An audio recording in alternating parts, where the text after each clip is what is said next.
My wife ignored my messages all day. At 11 p.m., she finally came home and smirked. You know what happened? I had a one-night stand with my boss and I'd do it again.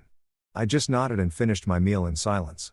The next morning, when she woke up expecting coffee in bed, she got, "You ever have one of those nights where your gut just knows something's off?" Yeah, that was me sitting in my dimly lit kitchen at 10:58 p.m. poking at a plate of leftover fried rice like it had personally offended me. The clock above the stove ticked loud enough to double as a soundtrack for bad decisions. 11 hits and right on cue, I hear the front door open. Her heels started clicking down the hallway like an impatient metronome. Each step timed perfectly to announce, "Brace yourself. I'm about to ruin your week." She walked in like a movie villain who'd already practiced her monologue in the car. Same beige trench coat she always wore when she wanted to look important. The irony, it was the same one she wore the night she promised we'd always be honest with each other. Spoiler alert, she lied. Her eyes didn't even meet mine. They hovered somewhere above my head like I was furniture or worse, a subscription she'd been meaning to cancel. She tossed her purse on the counter, sighed dramatically, and I knew something theatrical was coming. Then came the smirk, the kind of half smile that should come with a warning label. "You know what happened tonight?" she said, her tone sharp, casual, cruel, like she was about to tell me my favorite show got cancelled. I didn't answer, mostly because I was chewing, and because I wasn't sure which version of her I was dealing with, the drunk one, the guilt-ridden one, or the one who thought emotional warfare was foreplay. "I had a one-night stand with my boss," she said like she was reciting the weather and I'd do it again. You could have dropped a feather in that kitchen and heard it echo. But me, I didn't do the whole dramatic fork drop thing like you see in movies. I didn't yell, throw plates, or faint into a conveniently placed couch. Nope. I just chewed my rice slowly like a monk meditating through a crisis. Each bite was a mix of soy sauce, betrayal, and the faint taste of my sanity trying to exit my body. Somewhere between bites 3 and 4, I swear I heard my dignity pack a suitcase. The thing is, when you've been married long enough, you learn to spot the exact second your relationship flatlines. Mine died somewhere between one night stand and I'd do it again. I didn't even flinch. I just looked at her, really looked at her, and nodded once. Not a dramatic nod. A small polite one. The kind that says, "Copy that. Message received. Enjoy the flames, sweetheart." It's the international sign for, "Oh, you messed up, but I'm too calm to make this fun for you." Apparently, she mistook that nod for weakness. Cute. She leaned back, crossed her arms, and smirked wider like she'd just won a prize for most honest villain of the year. "You're not going to say anything?" she asked, genuinely disappointed, as if she wanted a performance. Like I was supposed to give her the kind of meltdown that makes for good gossip later. "Sorry, Belinda. Wrong audience.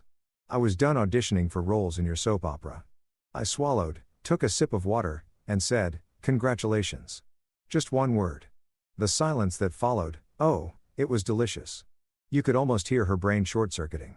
She blinked a few times like she was trying to process whether I was being serious.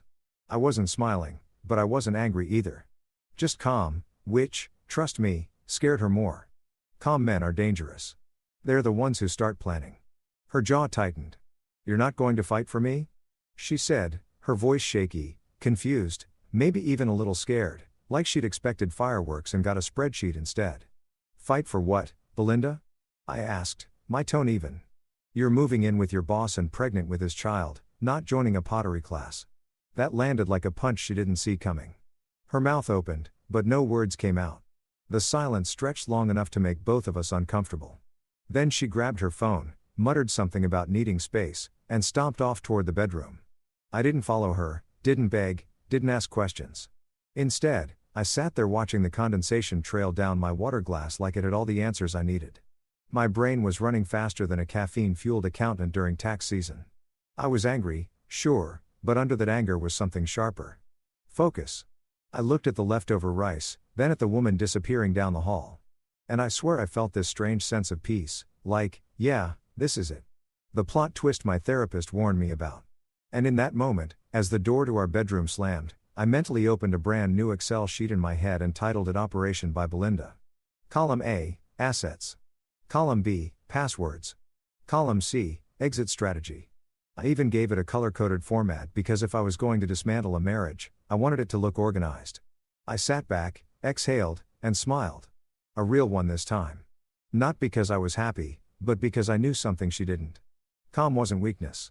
It was precision. She thought she'd just detonated a bomb. She didn't realize I was the guy who built the fallout shelter. She came back out a few minutes later, hair tied up, face freshly washed, wearing one of my t-shirts like she was auditioning for sympathy. "You're not saying anything," she muttered, almost defensive. "You don't even care." I shrugged. "Care is expensive. I'm saving mine for someone who deserves it." Her eyes narrowed. "You're unbelievable." "Funny," I said, standing up and collecting my plate. "That's what your boss probably said, too. That one hit." She huffed, stomped past me again, and slammed the bedroom door again. I rinsed my plate, loaded the dishwasher, and actually laughed. A real laugh, the kind that comes when you've hit the point of no return, and suddenly feel lighter. Because honestly, what else is left to lose? I poured myself a drink, turned on the TV, and flipped through channels until I landed on one of those late-night infomercials about self-improvement. Some shiny teeth guy in a suit was saying, "Your life can change in one decision." I raised my glass to the screen and said, "Cheers to that, buddy." Around midnight, I heard her crying through the door. Not loud sobs, just that quiet, muffled kind that sounds like guilt trying to negotiate with pride. I didn't go in. I'd done that before. Comforted, consoled, believed. Not this time. That chapter was over. And for once, I was going to let the silence do the talking. I went to my desk, opened my laptop, and actually created that Excel sheet for real. Yeah, I'm that guy. Heartbroken, but efficient. I started listing every shared account, every asset, every subscription, Netflix, Spotify, the damn Costco card. If she was walking out, she wasn't walking out with the perks. By the time I was done, I'd mapped out a 12-step plan to reclaim my peace of mind and most of my furniture. It was therapeutic, like journaling, but with more formulas. At one point, I paused, staring at our wedding photo framed on the bookshelf. We looked happy, two idiots grinning at a future that apparently came with fine print. I walked over, picked it up, and set it face down. Not out of anger, just closure. That version of us didn't exist anymore. And honestly, good riddance. The house was quiet. Too quiet. I missed the days when quiet meant peace, not aftermath. But then, somewhere between the hum of the refrigerator and the ticking of that damn wall clock, something in me settled. The ache didn't vanish, but it stopped screaming. That's when I realized maybe this wasn't the end of my life. Maybe it was the start of my rebranding arc. I sat on the couch. Milo the dog, my only reliable roommate, jumped up beside me, his head tilting like he was asking, "We good, man?" I scratched behind his ears and said, "Better than ever, buddy. We're downsizing drama." He wagged his tail, which I took as emotional support. The next morning, I'd probably have to face her again. Pretend to coexist while pretending not to see her texts from Mr. Bossman. But tonight, I let myself breathe. I'd survived the confession. The bomb went off and I was still standing barefoot, bruised ego, but standing. As I turned off the lights, and headed to bed on the couch, obviously, I muttered to myself, "You did good, man." Because sometimes surviving is enough. I pulled a blanket over myself, stared at the ceiling, and smiled one last time. Not because of her, because of what she'd just given me. Clarity, motivation, and the rarest gift of all, a clean break disguised as betrayal. And right before sleep took over, I thought about how tomorrow would go. She'd probably wake up pretending nothing happened. Maybe she'd make coffee. Maybe she'd try to act normal. But I knew better. The moment she confessed, she set off a countdown she didn't even know existed. Day one of Operation Bye Bye Belinda had officially begun. And damn, it was going to be beautiful. Morning sunlight used to mean something peaceful. Fresh starts, new chances, the smell of coffee, the illusion that life wasn't a complete circus. Not today. The sunlight crawling through my blinds felt judgmental, like even nature was in on the gossip. I woke up on the couch, neck sore, dignity bruised, and the faint echo of last night's. I slept with my boss still buzzing like a mosquito in my skull. You know what's funny? Betrayal doesn't wake you up with a slap. It wakes you up with clarity and a cramp. I rolled over, groaned, and checked the clock. 7:13 a.m. I had exactly 47 minutes before she emerged from the bedroom, pretending life was normal. So, I did what any emotionally stable, freshly betrayed husband would do. I made coffee strong enough to file for divorce on its own. The sound of the coffee maker sputtering filled the kitchen. That smell, normally my favorite, hit different. This wasn't comfort. This was caffeine for war.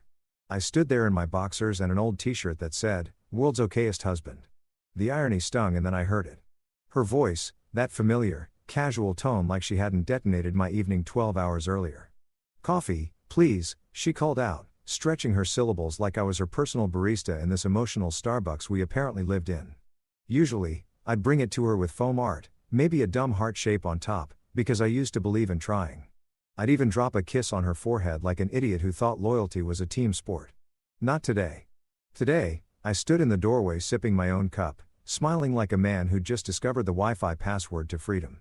She looked at me from the bed, hair messy, face unbothered, like betrayal was part of her skincare routine.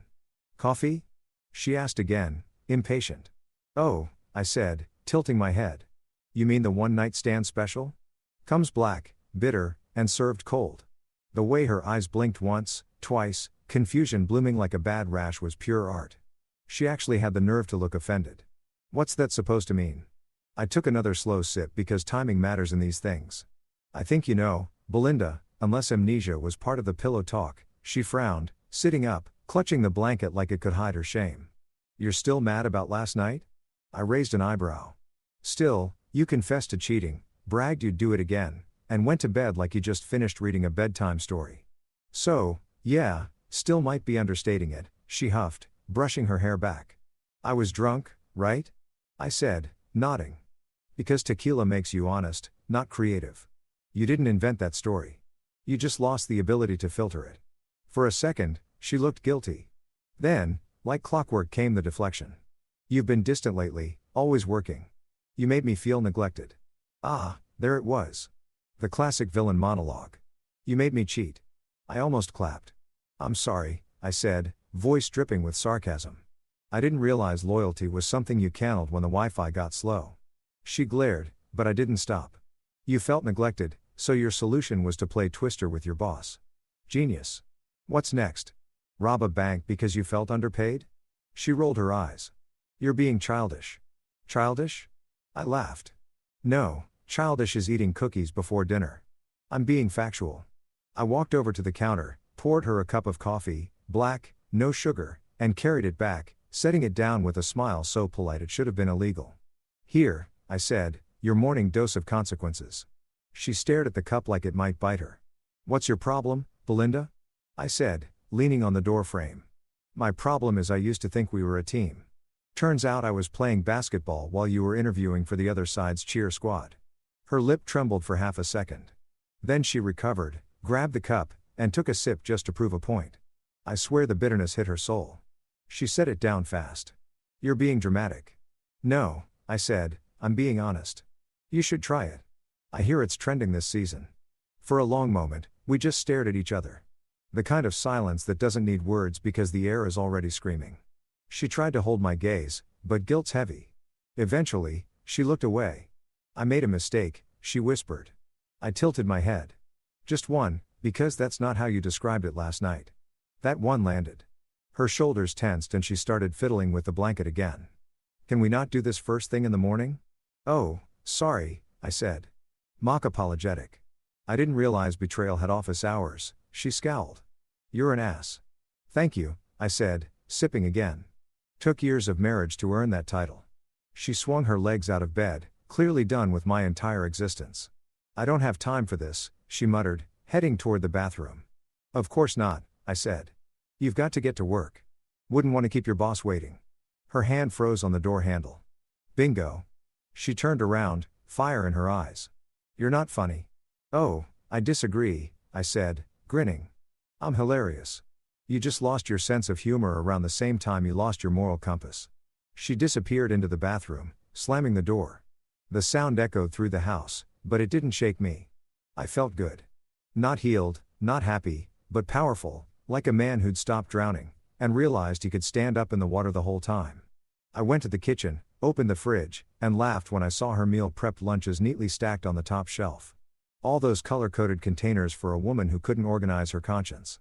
I pulled one out, labeled Tuesday tuna salad, and fed it to Milo, who wagged his tail like he'd just inherited wealth. "Enjoy it, buddy," I said. "You're eating guilt-free." The rest of the morning was quiet. Too quiet. She got dressed in silence, doing that thing where she pretends to be mad to cover up being caught. Every move she made screamed, "I'm the victim here." She grabbed her purse, avoided eye contact, and headed for the door. "Hey, I said as she reached for the handle. She paused. What? You forgot something? She turned, confused. I lifted her empty coffee mug. Your cup? Thought you might want to take it with you.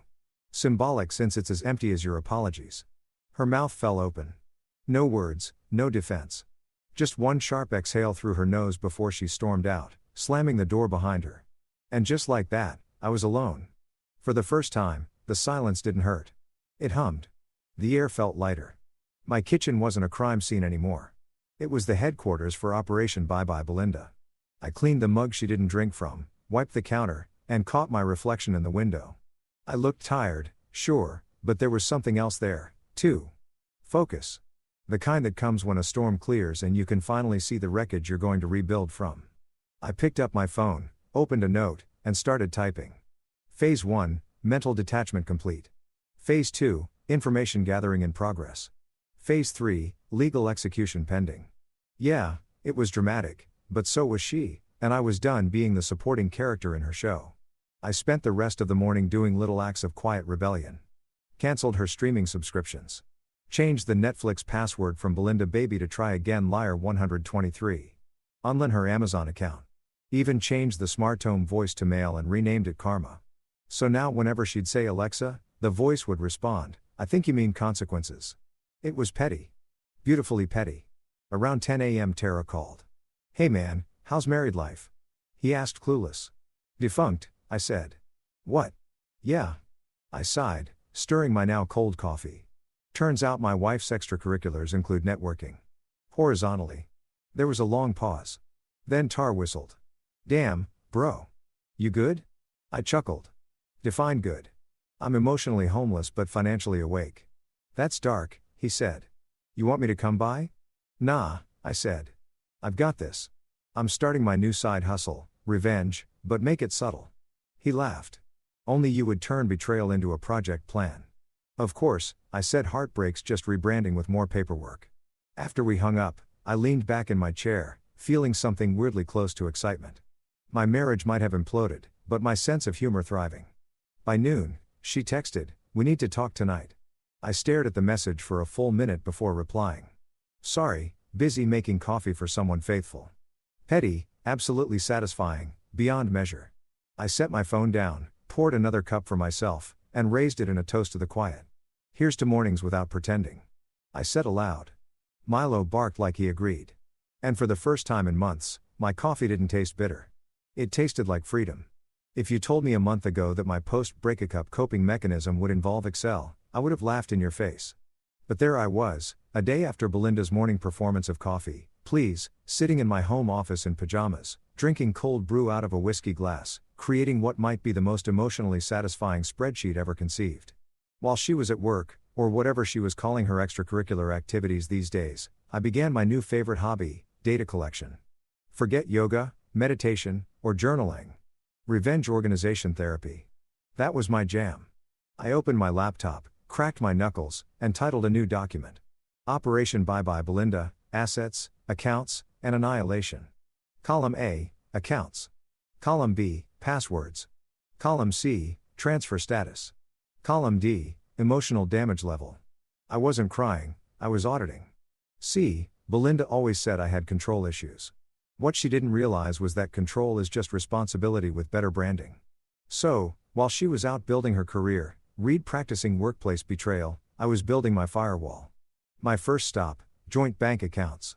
I logged in, changed the password from Love Wins 2020 to Karma Wins 2025 and set up notifications for any transaction above $5. I also might have renamed the savings account from Vacation Goals to You Played Yourself. Then came insurance policies, life, car, health, you name it. I dug through drawers like a detective in a Netflix series called CSI, Marriage Fraud. By the time I found her hidden folder labeled Private Docs, I was practically humming. Inside were old receipts, tax forms, and a love note from 2018 that read, "We'll always be each other's person." I stared at it for a second, laughed and said, "Guess she outsourced that position." Then I fed it to the shredder. Therapy in motion. But the real joy came when I got to the passwords. Oh, the passwords. I had every single one stored in a secure manager because unlike Belinda, I don't trust easily. I printed the list, highlighted the ones I planned to change, and labeled them like trophies. Netflix done. Amazon done. Spotify access revoked. Enjoy ads, trader email. Oh, this one was fun. I set an auto reply that said, "This inbox no longer accepts messages from cheaters or clowns." I even added a small formula at the top of the sheet. Equals if Belinda equals honest miracle expected outcome. I sat back, sipped my coffee, and smiled. Revenge wasn't loud. Revenge was neat. Around noon, I texted my best friend, Tar. Now, Tar's the kind of guy who believes that every emotional problem can be solved with either encryption or tacos. He's an IT consultant by day and a chaos enthusiast by night. I sent him a simple message. Need your help securing my emotional assets? He replied in 10 seconds. You're finally hacking her. No, I wrote, just locking down everything before she gets creative. So, digital divorce prep. Exactly. Operation Bye Bye Belinda. I'll bring my laptop and queso. By 3:00 p.m., Tar was in my living room barefoot eating chips on my couch while scanning through my laptop like it was a hostage situation. Man, he said between bites. You're turning heartbreak into a business plan. Of course, I said deadpan. Divorce is just emotional rebranding. I'm pivoting. He laughed so hard he almost spilled salsa on my keyboard. You're serious completely. I'm done crying. I'm spreadsheeting my feelings. He gave me a look that said, you've lost it, but I respect it. Then he started coding. I can set up two-step verification for everything. Want me to block her devices from logging in? Absolutely, I said. If she wants Wi-Fi, she can ask her boss for the password. While he typed, I scrolled through her Instagram out of morbid curiosity. New post, a flat lay of coffee, croissant, and a caption that read, "Self-care isn't selfish." I laughed so loud. Milo barked. Self-care girl. You're the reason therapists have job security. Tar leaned over. Oh, she posted. Let me see. He looked at the photo, squinted, and said, bro, that's the same bracelet you bought her for your anniversary. I stared. Oh my god, she accessorized infidelity. Want to hack her account? He asked casually. I grinned. Tempting. But no, we're not playing dirty. We're playing smart, right? He said, smart revenge. Got it. For the next few hours, we worked like accountants on caffeine and spite. We backed up every financial document, cross-referenced property deeds, even took screenshots of her online purchases because nothing says betrayal like buying lingerie during a recession. By sunset, I had a color-coded system that could have impressed the IRS. Green meant secured, yellow meant pending, red meant lawyer time. I sat back, exhausted but proud. It's beautiful, I said, staring at the screen like Michelangelo admiring the Sistine Chapel. Hark nodded. You've officially weaponized Excel. Heartbreak requires structure, I said. He laughed. Man, you're going to turn this into a TED Talk. Title, How to Monetize Betrayal, A Journey in Conditional Formatting. We clinkinked our coffee mugs in a toast. That night after Tar left, I sat alone with my masterpiece of a spreadsheet glowing softly on the screen. Each cell represented control, closure, and a little bit of vengeance. I even added a note at the bottom that read, she thought I'd crumble. Joke's on her. I calculate. I printed a copy for safekeeping, slipped it into a folder, and placed it in the drawer next to our marriage certificate, which now felt like a warranty that had expired early. Then just for fun, I opened the bank app again. Her latest transaction popped up. $87.50 Wine Loft Bar and Lounge. I smiled. Oh, you're still at it. I didn't feel jealous, not even mad, just strategic because if she thought she was the only one capable of surprises, she clearly never met me mid-motivation. I started researching divorce attorneys, landed on a name that sounded like she charged by the ounce of confidence. Mrs. is Delgado Escu. Her website tagline read, don't get everything. I bookmarked it, poured another drink and leaned back in my chair feeling something close to peace. Revenge wasn't chaos, it was math, and I was damn good at math. By midnight I had my plan neatly stored in both physical and digital form, password protected, cloud backed, and printed on premium paper because if I was going to burn down a marriage I wanted it to look professional. I sat there in the glow low of the laptop screen. Milo curled up by my feet and realized something that actually made me laugh out loud. She thought she'd broken me. But what she'd really done was wake me up. I looked at my reflection in the dark window and said to myself, congratulations, Belinda. You just turned a man into an organized hurricane. Then I shut down the laptop, patted Milo on the head, and whispered, revenge may be slow, buddy, but it autosaves. When people imagine hiring a divorce lawyer, they picture dramatic phone calls, boxes of tissues, maybe a playlist titled Heartbreak and Chardonnay. Me, I walked into Mrs. Delgado's law office like I was clocking in for a board meeting. I didn't want pity. I wanted precision. I didn't need therapy. I needed a woman who saw a marriage not as sacred, but as a contract that could be dissolved faster than bleach on a red wine stain. Mrs. Delgado didn't disappoint. Her office smelled like victory and lavender sanitizer. Diplomas lined the wall, each one basically screaming, "I've ruined happier couples than yours." She was in her 50s, silver hair cut sharp enough to slice egos, wearing a suit that looked like it came with its own legal precedent. The second she shook my hand, I knew Belinda was in trouble. Her grip was firm, her nails immaculate, and her eyes carried the kind of confidence you only get from winning arguments against men twice your size and IQ. "So, Mr. Carver," she said, settling behind her desk. "Tell me everything, and don't leave out the juicy parts. I bill by the hour, but I enjoy good storytelling." I smiled. "You'll get a bestseller." "My wife confessed she had a one-night stand with her boss recently," she asked, pen poised like a dagger. "Last week, right before bedtime." "Great timing, really. Nothing like ruining sleep and trust in one sentence." Mrs. Delgado nodded sympathetically, but smirked just slightly. "And you have proof?" "Oh," I said, leaning forward with the confidence of a man who'd already built a case stronger than Starbucks coffee. "Mrs. Delgado, I have more documentation than the IRS." Her eyebrows lifted. "Show me." I opened my laptop, clicked the folder labeled Exhibit Belinda, and turned the screen toward her. She scrolled through bank statements, texts, and photos with the enthusiasm of a woman watching her favorite courtroom drama. "Oh, she's done," she said finally. "This is like watching a cat bring a bird home and pretending it's a gift." "I want it handled cleanly," I said. "No yelling, no chaos, just paperwork and poetic justice." Her lips curved into a satisfied smile. "I like your style, Mr. Carver. Calm vengeance is my favorite flavor." For the next hour, we quietly rearranged my life like we were redecorating after a flood. House title under my name only, legally transferred through a quiet amendment she drafted before it even finished explaining. Joint accounts locked. Cards flagged for suspicious activity. Mrs. Delgado typed so fast it sounded like vengeance had a soundtrack. "Your wife's about to learn," she said. "That silence isn't forgiveness, it's strategy." I nodded. "I just want to protect what's mine and maybe give karma a little nudge." "Consider it done," she said. "You'll sign papers today. I'll file by morning, and by the time she realizes what's happening, she'll be swiping a decline card at Target." Music to my ears. By the time I left her office, I felt 10 pounds lighter, and not just emotionally. It's amazing how freeing it feels to turn heartbreak into logistics. I drove home, windows down, wind in my face, blasting, "We Are the Champions." Because irony is a coping mechanism. When I got home, I made myself a sandwich, sat at the kitchen table, and just admired my work. The silence in the house didn't feel lonely anymore. It felt earned. Then my phone buzzed. "Belinda. Hey, why is my car not working?" I stared at the screen, chewed my sandwich slowly, and smiled. Then I typed back. "Maybe it's seeing other people." Read at 6:17 p.m. No reply. I laughed out loud. Even Milo looked impressed. "Don't look at me like that, buddy." I told him, "You'd do the same if you had thumbs." A few minutes later, she called. I didn't pick up. I wanted her to marinate.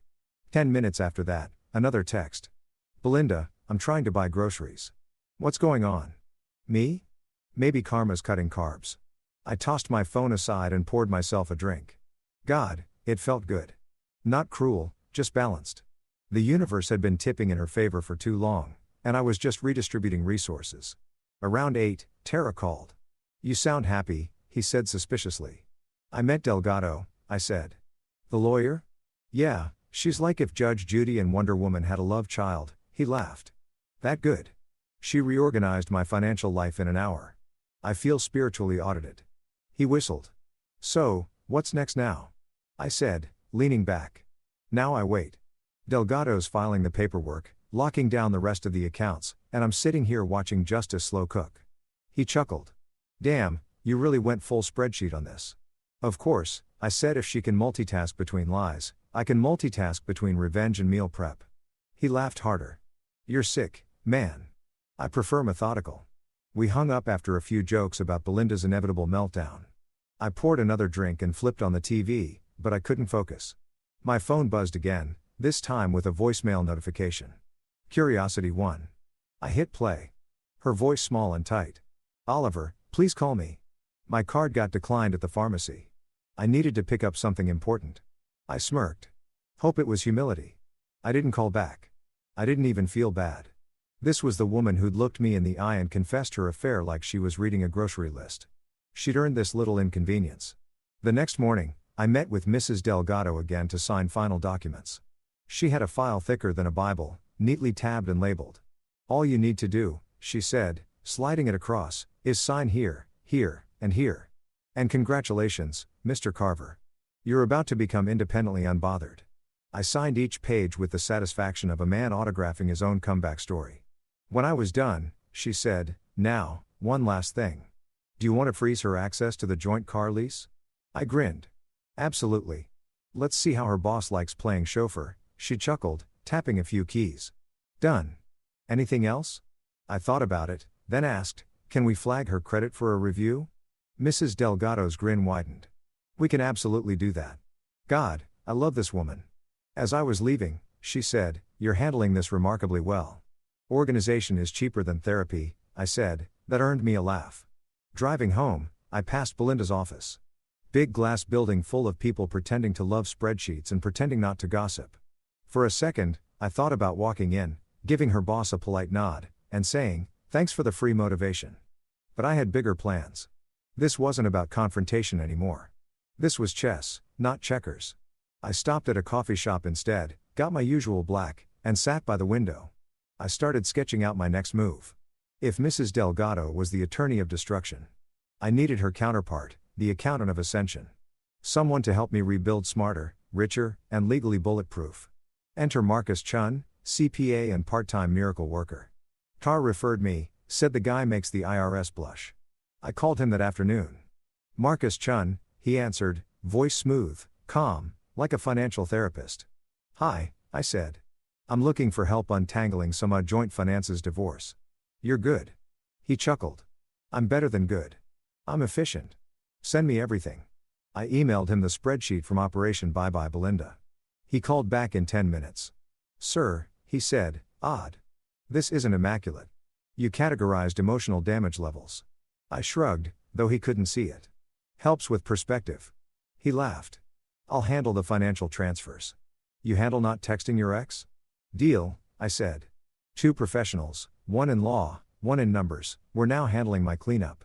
And me, I just had to sit back and sip coffee like a man watching karma hit its milestones. By evening, Delgado emailed. Filed and confirmed. Expect updates within 72 hours. 3 days. In 3 days, my life would be officially Belinda free.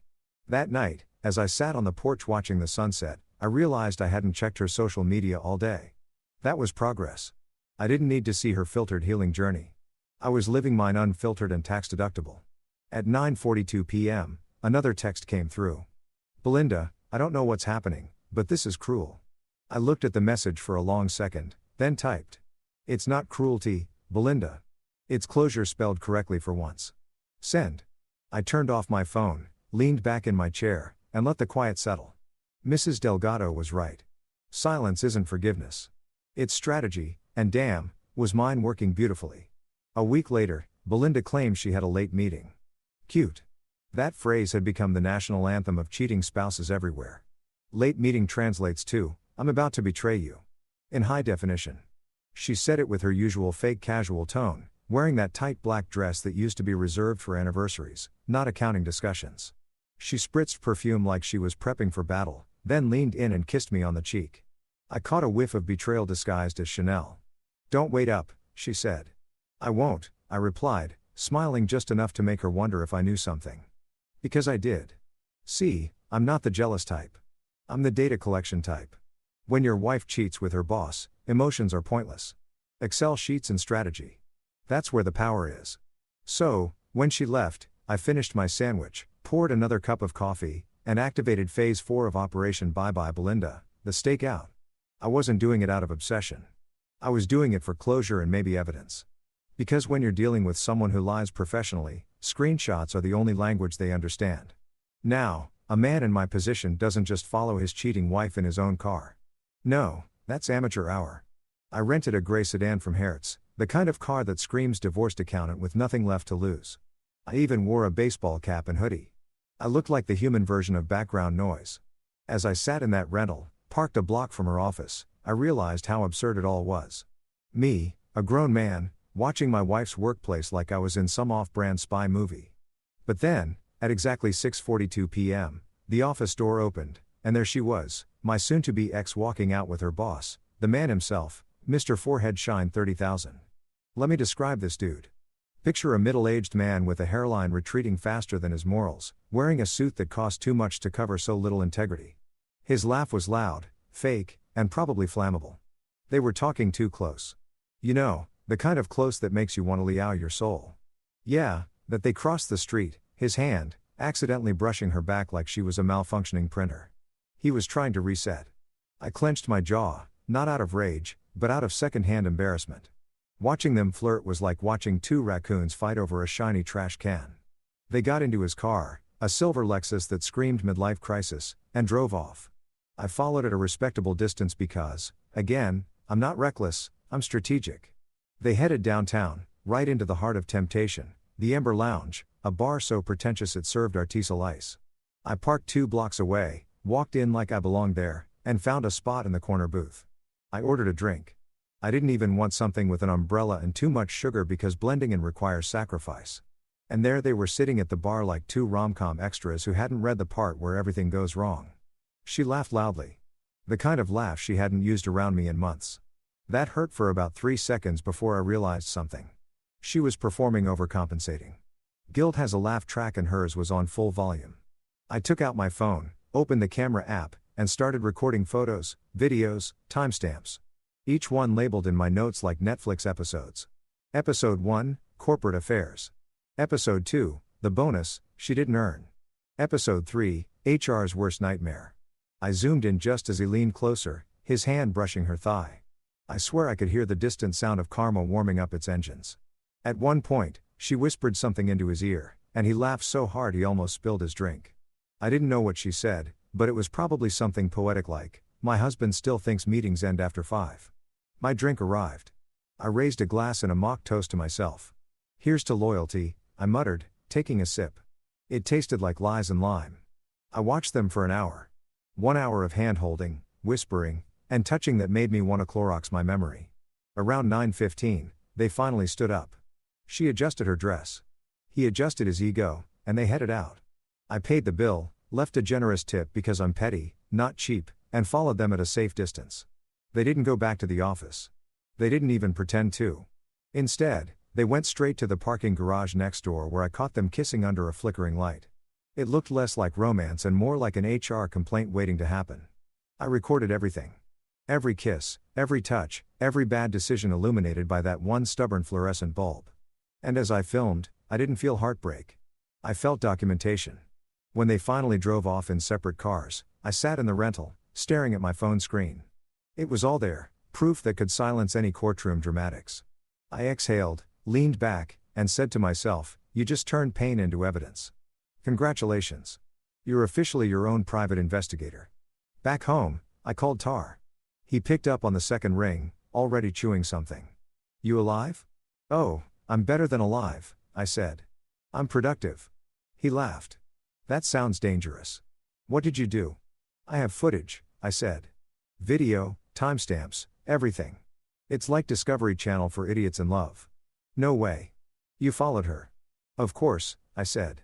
"I'm not stalking. I'm collecting data for research." He whistled. "Man, I should have brought popcorn. Want me to edit it?" I grinned. "You read my mind. Add subtitles and maybe some dramatic music. Something classy like Another One Bites the Dust." "Got you," he said. "You want transitions or straight cuts?" "Trance," I said. "This betrayal deserves smooth fades." He cackled. "You're insane." "I love it." While Tar worked his editing magic, I went to the kitchen and poured myself a glass of whiskey.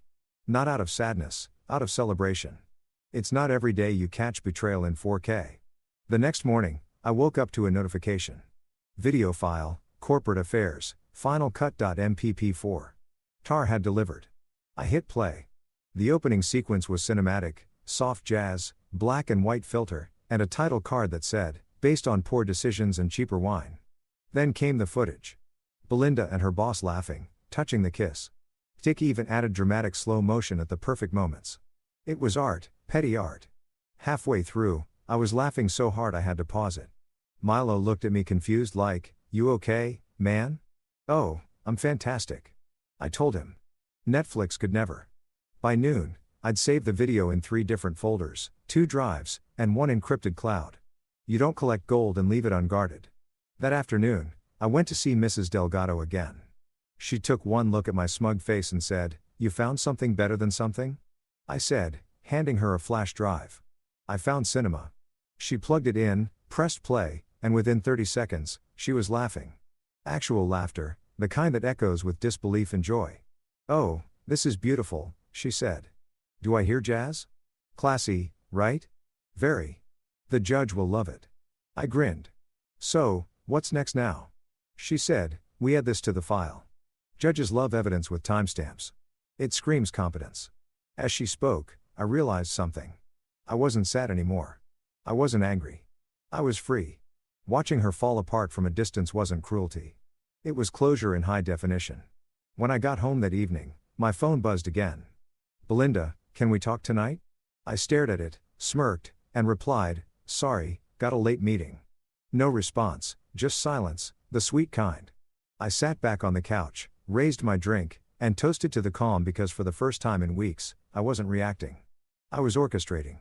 Belinda thought she was the star of the show. But the truth was, she'd just been demoted to background noise. And I was finally the director. You ever see one of those crime documentaries where the detective lays out all the evidence on a big table and just stands there staring at it like the universe is whispering secrets through a thumb drive? Yeah, that was me.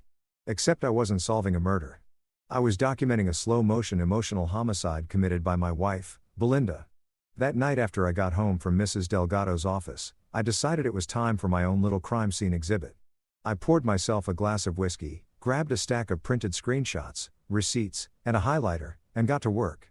The dining table that once held romantic dinners and anniversary candles now looked like the season finale of CSI Marriage Edition. The first folder was labeled Bank Activity, the financial affair. Oh, it was juicy. Late-night Uber rides to conference venues, Venmo payments to a user named J. Martin wine glass winking face and a $300 Sephora purchase 2 days before her team-building retreat. Subtlety clearly wasn't her department. The next folder text messages, hundreds of them. Each one a little nugget of heartbreak and stupidity. "Belinda, you make spreadsheets sexy." "Him, I bet you're amazing at data entry." Winking faced. I actually laughed out loud. "Data entry. That's your flirting game. God, you two deserve each other." Even Milo, who was sitting by my chair, tilted his head like he couldn't believe humans were this dumb. I took a deep breath and kept going. Email confirmations for hotel stays, restaurant bills, and one particularly damning invoice from the Ember Lounge, the same place where I'd filmed her corporate comedy hour with her boss. The timestamps lined up perfectly with my footage. Oh, it was beautiful. Even Mrs. Delgado would have cried tears of legal joy. I printed everything, every message, every transaction, every emoji that now made me want to throw my phone in the ocean.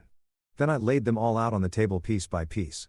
The room was dead quiet except for the sound of paper sliding against wood. When I finally stepped back, I almost clapped. It was a masterpiece. My own personal evidence buffet. There were photos on the left, screenshots in the center, bank statements on the right, and at the top, my piece to resistance, the printed transcript of her voicemail confession from that fateful night. I had a one-night stand with my boss, and I'd do it again. Chef's kiss. I took a sip of whiskey, leaned on the counter, and admired my work like an artist at a gallery opening. "Ladies and gentlemen," I said to Milo, "tonight's exhibit is titled How to Ruin a Marriage in 10 Easy Payments." Milo yawned. Typical critic. Then I opened my laptop and started organizing everything into a presentation folder. You know, something sleek. Because if I was going to dismantle her reputation in court, I wanted to do it with style. Mrs. Delgado always said, never underestimate the power of presentation.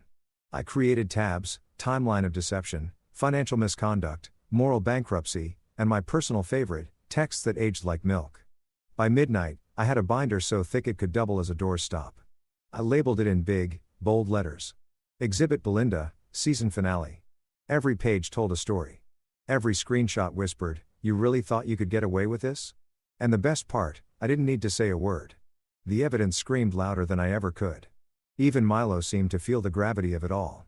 He sniffed the binder once, sighed deeply, and gave me a look that said, "She really risked steak knife for this guy." "I know, buddy," I said, patting his head. "Some people just aren't built for loyalty or good taste." I sat back, watching the soft glow of the desk lamp cast long shadows across the papers. It almost looked poetic, revenge, but make it art. I thought about confronting her, about laying it all out, about the dramatic showdown people love to see in movies. But the more I pictured it, the less satisfying it seemed. Yelling wouldn't change the facts. Anger wouldn't give me closure. She'd just twist the story, play the victim, maybe even cry those crocodile tears she'd mastered years ago. No, I wanted quiet destruction. The kind where she woke up one morning and realized the Wi-Fi, the car, the credit cards, the comfort, all of it had vanished. And the only person she could blame was staring back at her in the mirror. So, I planned the reveal. Not with shouting, not with fireworks, just silence and paperwork. I made a checklist. 1. Deliver all evidence to Mrs. Delgado. 2. Lock personal accounts. 3. Transfer car ownership. 4. Remove her from insurance. 5. Leave envelope on her side of the bed. Each step brought me closer to closure. I wasn't just dismantling a marriage. I was reclaiming my peace, piece by piece. At one point, I paused to refill my drink and glanced at a framed photo of us from our honeymoon in Hawaii. We were smiling, bright, naive, so sure of forever. I picked it up, stared at it for a moment, then placed it face down on the table. That version of us didn't exist anymore. Around 1 a.m. I called Tar because, let's be honest, revenge hits different when you have an audience. He answered half asleep. "Bro, it's 1 o'clock in the morning.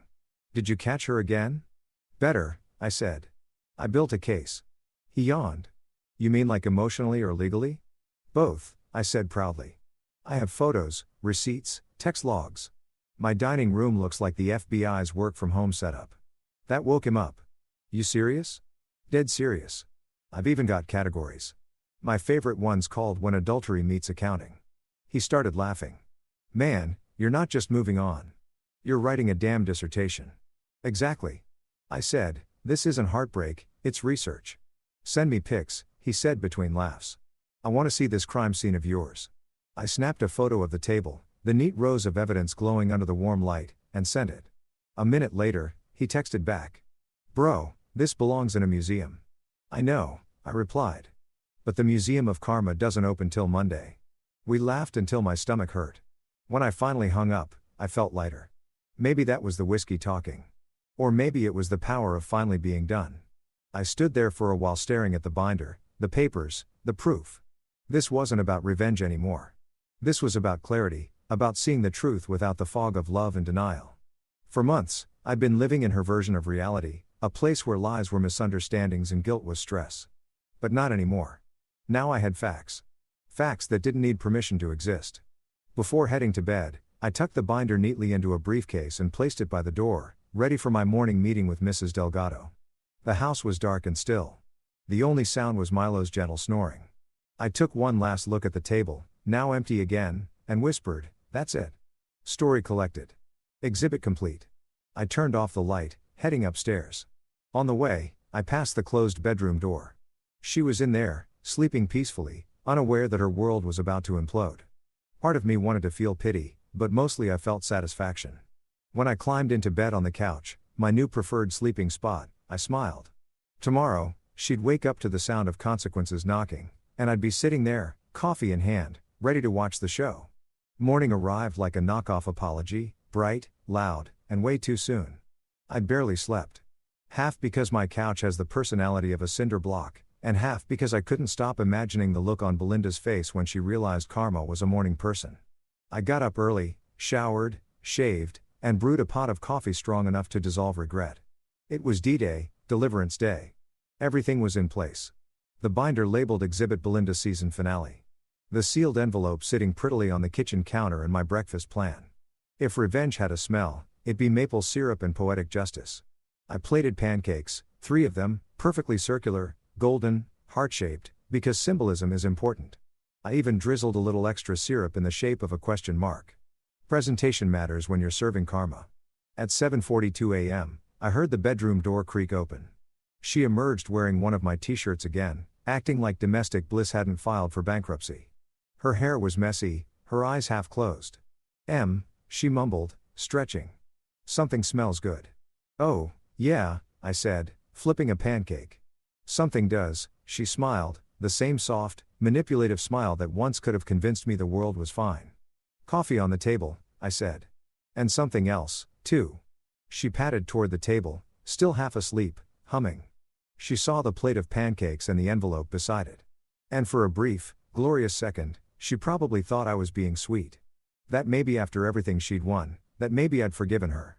The universe was about to clarify. She sat, tore open the envelope, and started reading. Inside was a single note typed neatly, professionally, with all the warmth of an HR memo. Congratulations, you've been promoted to single. P.S. The car's repossessed, rented due, and your boss can't expense heartbreak. Love always. Oh, she blinked once, twice, then she read it again. Her mouth fell open like a trapped. What the hell is this? She said, voice climbing octaves like a panicked violin. I poured coffee into my mug, calm as a Sunday sermon. It's your performance review, I said. You scored high in creativity, low in ethics. Her eyes darted around like the answers might be hiding in the cupboards. You did something, she hissed. Technically, I said. Mrs. Delgado did most of the heavy lifting. I just signed the paperwork. You're crazy, she snapped, clutching the note like it might bite her. No, I said, smiling. I'm organized. Her breathing quickened. What does this mean? What do you mean car's repossessed? Oh, I said casually, flipping another pancake. The lease was under my name.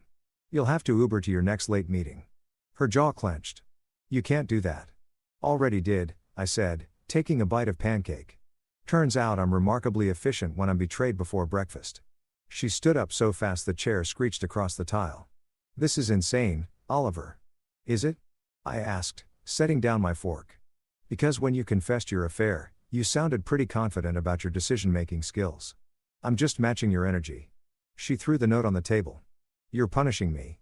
I shrugged. Squinces. It's not punishment, it's balance. Her eyes glistened, but I wasn't buying it. I'd seen real tears from her before. This was performance art. I made a mistake, she whispered. Which part? I asked. The cheating or the confession? Her lips trembled. You don't understand. It just happened. Yeah, I said. Sipping coffee. So does food poisoning. That one landed. She blinked, speechless. I could practically see the gears turning, trying to find a way to twist this into a redemption arc. But the network had cancelled her show. You're not even mad? She said finally, sounding confused, like she missed the script where I was supposed to beg or break down.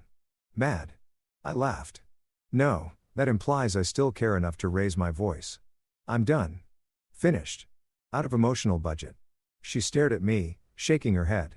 You're a monster. Funny, I said.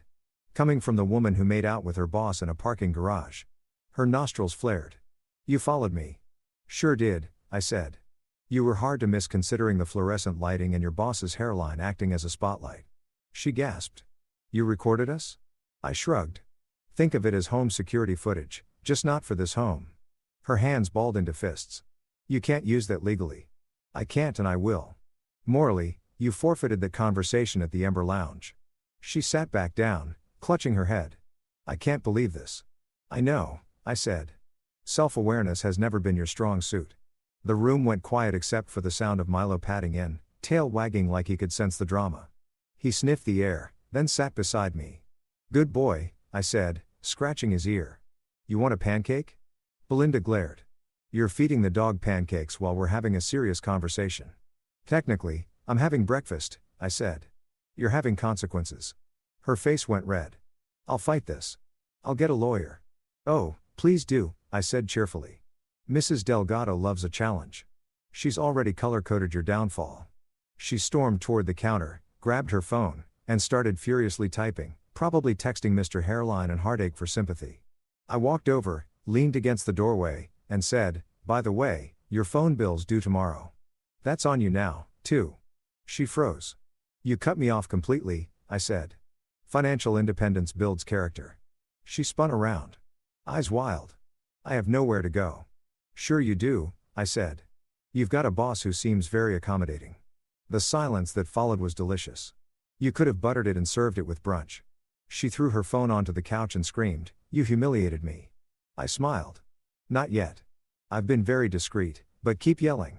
I'll upload the video to a private drive called Career Limiting Moves. Her shoulders slumped. For the first time in weeks, she looked small, human, maybe even scared, and I'd be lying if I said it didn't sting a little. I loved her once, deeply, but the woman standing in front of me wasn't the one I married. She'd traded vows for validation and integrity for instant gratification. So, no, I didn't feel guilty for letting her sit in the mess she made. I took my plate to the sink, rinsed it, and said quietly, "You should start packing." She blinked. "You're kicking me out." "Consider it an early checkout," I said. "No refund, Oliver." "Belinda," I interrupted. "I wish you luck. Truly, but you don't get to burn down the house and act surprised when the smoke alarm goes off." She stood there shaking. "You'll regret this." I turned, leaning against the counter. "I already regretted marrying you. This part's just damage control." Her lip quivered. "You're cold." "I'm healed," I said simply. For a long, quiet moment, she just stared at me, maybe waiting for me to crack, but I didn't. I couldn't. I'd already grieved the marriage. This was the epilogue. Finally, she grabbed her bag, muttered something under her breath, and stormed out. The door slammed hard enough to rattle a frame on the wall. The house fell silent again. I exhaled long and steady. The tension that had lived in my shoulders for months finally loosened. Milo trotted over and rested his head on my leg, tail thumping softly. "It's just us now, buddy," I said, scratching his ears. "And look at that. We finally have peace and pancakes." I sat back down, poured another cup of coffee, and stared at the empty seat across from me. For the first time in a long time, it didn't feel lonely. It felt earned, like quiet was no longer the absence of noise, but the presence of sanity. The phone buzz. A text from Tar. Did she get the note? I smiled and typed back. She got the deluxe package. Screaming denial. Exit slam. 10 out of 10 performance. He replied with a laughing emoji. And damn, man. You're free. Free. The word looked good on the screen. I leaned back, watching the morning light spill across the kitchen. The same kitchen that had heard every fight, every fake apology, every lie. Today it felt new, lighter, like the house itself was relieved she was gone. I grabbed my phone again and opened my playlist. Song number 1, Don't Stop Me Now. Fitting. I turned up the volume until Milo's ears perked. Dancing in pajama pants at 8 a.m. wasn't on my bucket list, but freedom does strange things to a man. I sang along off-key, flipping pancakes with one hand and air guitaring with the spatula in the other. Halfway through the song, I caught my reflection in the microwave door. Messy hair, wrinkled t-shirt, ridiculous grin, and thought, yeah, this guy's going to be okay. Before heading out to meet Mrs. Delgado to file the final set of documents, I cleaned the kitchen, fed Milo, and tucked the envelope back into my drawer. A keepsake, not of her, but of the moment I took my life back. As I grabbed my keys, I noticed her mug still sitting on the counter, lipstick print and all. I considered throwing it out, then decided against it. No, let it stay. A reminder of what blind trust costs. I walked to the door, sunlight spilling across the floor. I took a deep breath, smiled, and whispered to myself, welcome to your new morning routine. Then I stepped outside, coffee in one hand, freedom in the other. If you've never been to divorce court, let me paint you a picture. It's like The Office meets Judge Judy. The same awkward silences, the same forced smiles, and absolutely no snacks. Everyone's pretending to be civilized while secretly calculating how many ways they can ruin each other before lunch. Walking in that morning, I felt oddly calm. Maybe it was the coffee. Maybe it was the relief that this circus was finally reaching its last act.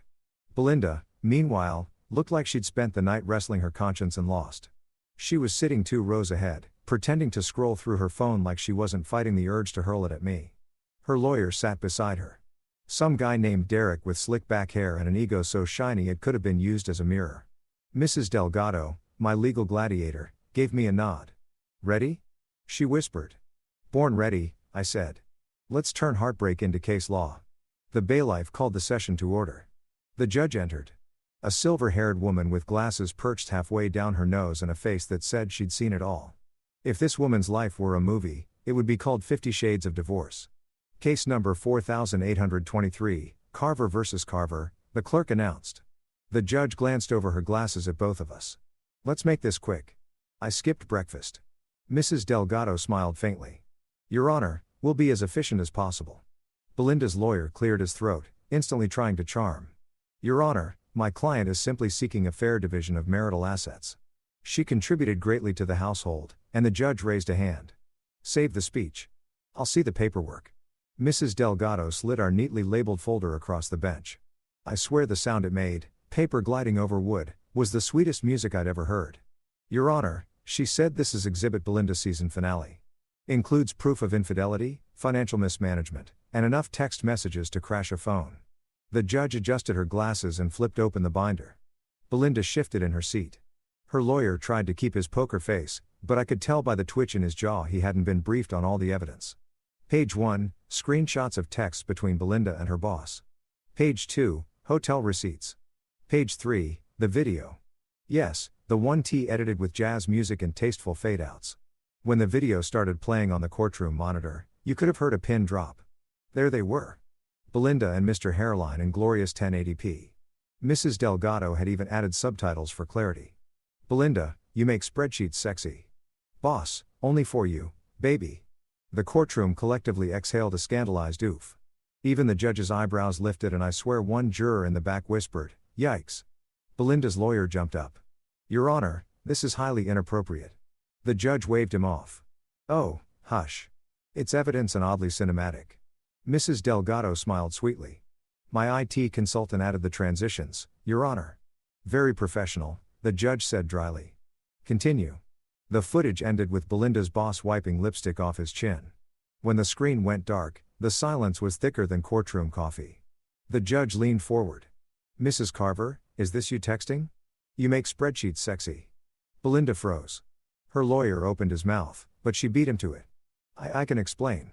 No need, the judge said, closing the folder. I've been married 3 times. I know that look. A few snickers rippled through the courtroom. I kept my face neutral, but inside I was doing cartwheels. Mrs. Delgado stood. Your Honor, in light of this overwhelming evidence, we request that my client retain full ownership of the marital property and all financial accounts. Mrs. Carver's actions demonstrate clear breach of marital trust and misuse of shared funds. Belinda's lawyer scrambled. Your Honor, we contend that Mr. Carver's behavior since the incident. Specifically, his vindictive tone has caused undue emotional distress to my client. The judge looked at him like he'd just asked her to babysit on a Friday night. Emotional distress? She said, Sir, your client was doing the electric slide with her boss in a hotel bar. I'd call that cardio, not distress. Even the bafe chuckled. Mrs. Delgado smirked. We rest our case. Belinda shot me a glare sharp enough to slice marble. I just smiled politely like a man watching karma finish dessert. The judge shuffled through some papers, made a few notes, then looked at both of us. Here's what's going to happen. Mr. Carver retains ownership of the house, vehicle, and all joint accounts. Mrs. Carver forfeits claim due to breach of fiduciary and marital trust. Belinda gasped. That's not fair. The judge shrugged. Neither was your extracurricular activity. Next case. Bang. Gavel down. It was the sound of freedom. I exhaled. The kind of deep exhale that feels like you're letting go of a ghost. Mrs. Delgado turned to me, her grin subtle but victorious. Congratulations, Mr. Carver, she whispered. You're officially a free man. And for what it's worth, you handled that beautifully. Thanks, I said. I owe you coffee and maybe a commemorative trophy. She laughed. Buy me a latte and we'll call it even. Belinda stormed out of the courtroom before I could say anything. Heels clacking against the tile like punctuation marks of defeat. I waited until she disappeared around the corner before letting out a long satisfied sigh. Outside, the air felt fresher, lighter. Divorce shouldn't feel like a victory, but damn, it tasted like one. I called Tar. Bro, he said, tell me the judge loved the video. She did, I said. She called it cinematic. Tar hooped. So loud people turned to stare. I'm adding that to my resume. Editor of legally admissible heartbreak content. Put it under special skills. I said, so you're free now? Free and well documented. Man, you got to celebrate drinks tonight. Absolutely, I said. I'm buying with my own card this time. We met later at a rooftop bar, the kind of place with overpriced cocktails and string lights designed to make regret look romantic. Tar raised his glass to new beginnings. I clinked mine against his and better endings. We laughed for the first time in months. It wasn't bitter. It was pure stupid joy. Halfway through the night, my phone buzzed. A message from Belinda. You ruined me. I stared at it for a second, then typed back. No, you did that yourself. I just submitted the paperwork. Send. I turned my phone face down and kept drinking. He leaned over. Was that her? Yep. What did she say? Nothing new. Just confirming she's still allergic to accountability. He snorted beer through his nose.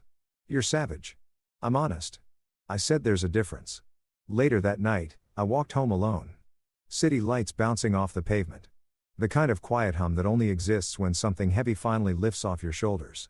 I passed a bakery that used to be our Saturday morning spot. The smell hit me. Warm bread, sugar, nostalgia. But this time it didn't hurt. It just was. I stopped outside, watched a couple laughing inside, and smiled. Not the bitter kind, the real kind. Because despite everything, I'd survived it.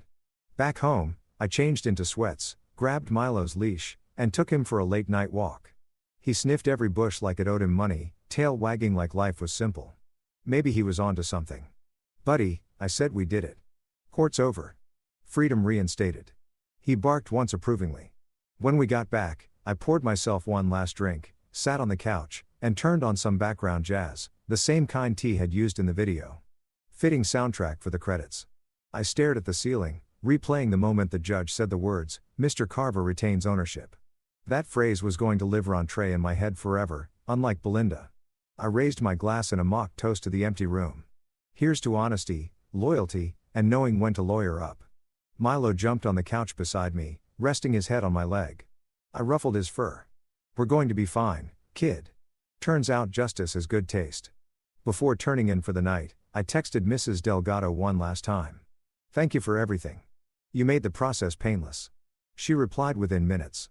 It's never painless, Mr. Carver, but it's always worth it. I smiled, shut off my phone, and sat there in the quiet. For once, it wasn't the lonely kind of quiet. It was peaceful. Divorce court wasn't supposed to be funny. But that day, it had been a comedy. The kind where the villain trips over her own script, the audience applauds, and the protagonist walks off into the sunset holding a stack of legally binding happiness. When I finally crawled into bed, I didn't dream about her. I dreamed about pancakes, passports, and possibilities because tomorrow wasn't a continuation of the past. It was the pilot episode of something entirely new. A month after the Courtroom grand finale, peace had finally become my favorite background noise. No drama, no emotional invoices, just me, Milo, and the occasional Netflix binge that didn't involve marital infidelity. Life was smooth until Belinda's sister, Lydia, sent me an invite that read, "Family gathering. Be civil. It's her birthday." I should have ignored it. But curiosity and pettiness are cousins. And I happen to be close with both. So there I was, walking into Lydia's overly decorated suburban living room. Balloons everywhere, fake laughter bouncing off the walls, and the guest of dishonor standing in the middle, clutching a wine glass like she'd earned it. Belinda froze when she saw me. The air went tight enough to file taxes on. "Oliver," she said, forcing a smile. "Didn't think you'd show." "Oh, I wouldn't miss this," I said. "I brought a gift, too." Her mom tried to play peacemaker. "Let's all be adults tonight." "Absolutely," I said. Adults love transparency. People started whispering. Lydia's husband whispered, "This will be good." I pretended not to hear. Belinda, meanwhile, was doing that nervous laugh thing like if she laughed hard enough, she could make reality leave the room. "What gift could you possibly have for me?" she asked. I held up my phone, connected it to the Bluetooth speaker, and smiled. Audio memories. The first few seconds were harmless. Ambient noise, clinking glasses. Then her voice came on, clear as crystal. "You taste better than my husband's cooking." Boom. Instant silence. Someone dropped a fork. Her mom gasped like she'd just witnessed a ghost. Her boss's wife, yes, the boss's wife, was standing right there, frozen mid-sip. You could feel the shock ripple through the room like an electrical surge. "Turn that off." Belinda screamed, lunging toward me, but I stepped back calm as a yoga instructor. "Oh, come on," I said. "You said it publicly. I'm just helping you own it." Her boss's wife threw her wine in her husband's face. The guy choked, sputtered, and yelled. It wasn't what it sounded like, which made everyone laugh because, well, it sounded exactly like what it was. Belinda's mother fainted into the cake. Lydia yelled, "Not on the buttercream," because priorities. The whole place erupted in chaos, screaming, crying, arguing, and I just stood there sipping my soda like it was a fine vintage. I leaned toward the nearest waiter and said, "Add that to my bill, please. Entertainment fee." Then I turned, smiled at the mess I didn't have to clean up anymore, and walked out. Outside, the night air felt good, light, free, earned. I slid into my car, rolled down the window, and whispered, "Happy birthday, Belinda." Some gifts just keep giving. It's funny how quiet can sound different after a storm. For months, silence used to feel heavy, like waiting for a fight to start. Now, it's peace with good acoustics. The only thing breaking at most mornings is Milo's tail thumping against the floor, demanding breakfast like rent's due. My new routine's simple. Wake up, stretch, make coffee, and not think about Belinda. The coffee part's easy. The last one's a little trickier. Every now and then, I'll pass her old mug in the cabinet. The one that says Boss Lady. I don't throw it away. It reminds me to never ignore red flags just because they're printed on ceramic. People keep asking, do you regret it? The marriage? The whole messy ending? I tell them the truth. Sure. I regret the years I spent giving CPR to something that was already dead. But the ending? No. Best plot twist of my life. I still talk to Mrs. Delgado sometimes. She calls occasionally just to check if I'm emotionally solvent. Her words, not mine. Tar, on the other hand, won't shut up about turning my story into a podcast. Heartbreak and Hard Drives, his working title. I told him to wait until the restraining order's hypothetical works better, too. Turns out when you remove daily chaos from your life, productivity skyrockets. Who knew? I've even started jogging again. Not for fitness. Just to prove to myself I can run away from something without emotional baggage this time. Belinda, last I heard, she's finding herself. Translation, jobless, carless, and probably allergic to accountability. Her boss got demoted after the birthday fiasco went viral. Thank you, Internet. Actions have consequences, and apparently Yelp reviews.